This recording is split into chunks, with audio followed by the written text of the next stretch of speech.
Gagawa tayong leche flan. Ito 8 itlog. Iniwalay ko na yung puti sa dikolor.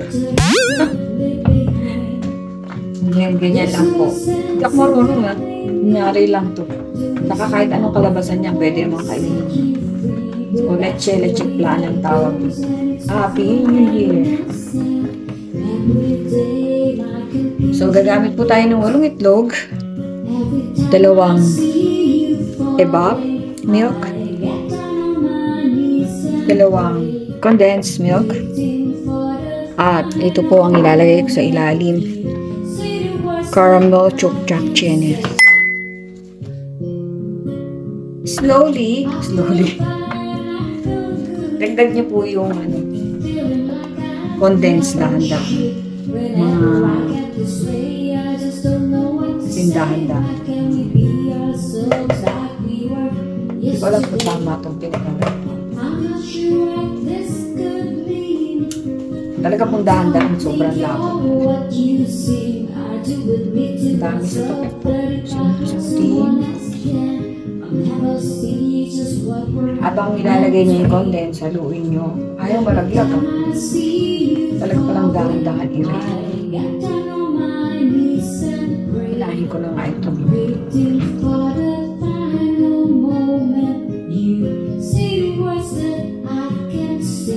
Tahimik ang Pasko. Ay, nagpa-vlog pala ako. Churi.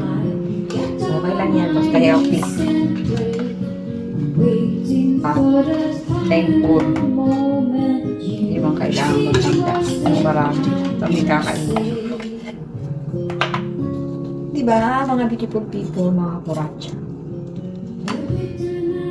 So, hindi ko alam ang ginagawa sa totoo. Mimix ko lang to hanggang sa malusaw yung ano man yan. Slowly but surely. Slowly ba yan? Sabi nila, kailangan wala daw bubbles eh.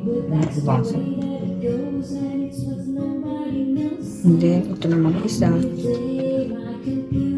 Ay!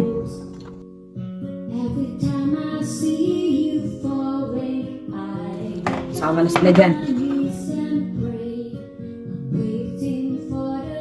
Happy birthday, Jesus. Nag-vlog pala.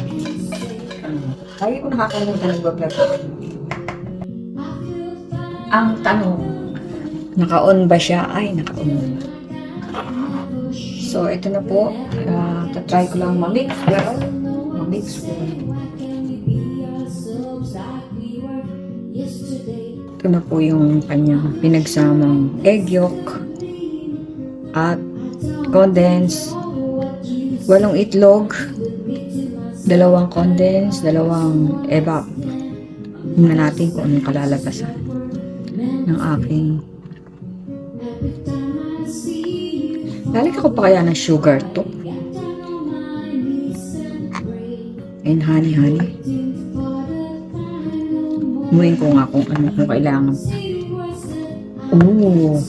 Pwedeng oo, pwedeng hindi. Kasi matamis na yung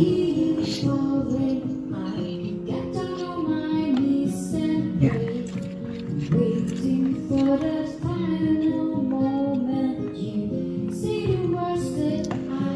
So, kunyari, nakahali na siyang maigi. Kasi natin ang mga jolat dito. Ito na po yung gagawin kong pinaka-caramel sa ilalim. Yung binili kong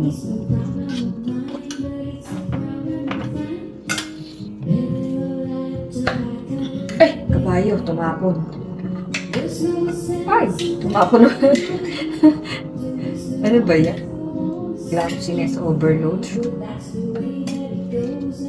Tingnan ko nga. Naligo po ako ng palaman. So, ilalagay ko na siya para medyo kumalat na. Oops, dami. Ganyan, dami na. So, hindi ko na po lalagyan ng sugar yan kasi ito lang ang matamis niya. Mix lang po. Maigi. So, ayan na po. Kailangan din po natin dito ng foil para, alam mo na, ilagay tayo. Yan. Aluminum foil. So, haluin ko lang po maigi to para siguradong na-mix siya. Hindi ko na po lalagyan ng sugar kasi matamis na o. Pwede ko din lagyan kaunting-kaunti lang kasi hindi naman yung sugar na ano po. Lagyan ko lang po na mga ganito.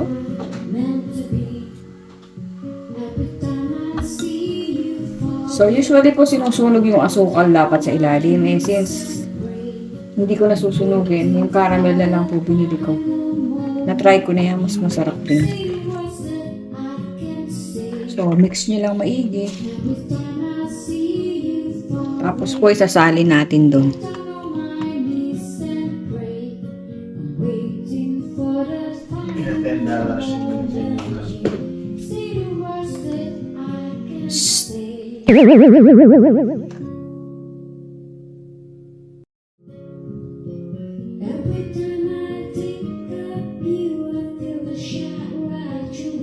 So, ganyan lang po.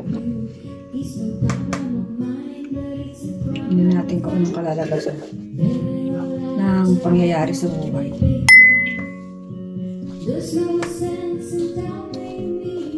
Sumutin natin sa oven ko po siya iluluto. So, nakalimutan ko na paano mag-operate ang aking oven. Paano nga ba ito?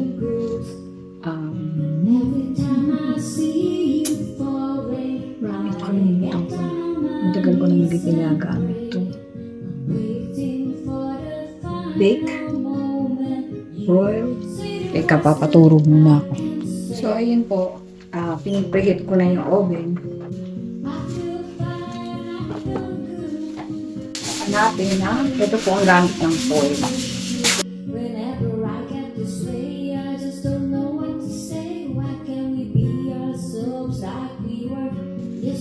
So, isasalang ko na po siya sa oven.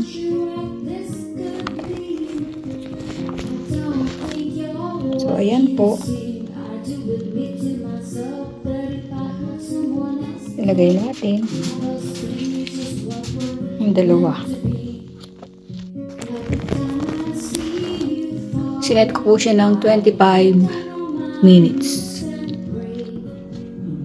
So, yun na po ang aking finished product ng ating Leche Flan.